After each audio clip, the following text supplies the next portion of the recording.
আজকের এই পোলট্রিটা জবাই করব মিশানের জন্য। কয়েকদিন আগে আমাদের বাড়ি আইলো মিশান আসার পরে এই পোলট্রিটা আমরা কিনিলাম। আমাদের পাশের বাসার ভাবির বাড়ি পোষা পোলট্রি, ওজন ছিল 60 কেজি। এই দেখো কত বড়।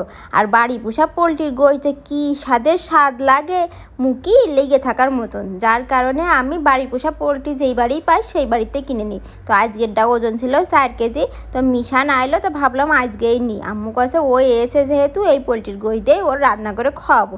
তা বললাম ঠিক আছে নাও। তো নিয়ে ঝুড়ে কুটে গুছিয়ে নেছে, এবার রান্না বান্না হবে। আর তোমরা সবাই প্রশ্ন করো মিশান আমার কি হয়। সোশ্যাল মিডিয়ার জগতে আমার তেমন ভাই ভাগার বন্ধু বান্ধব নেই, এই একটা ছেলে যার সাথে আমার খুব ভালো রিলেশন।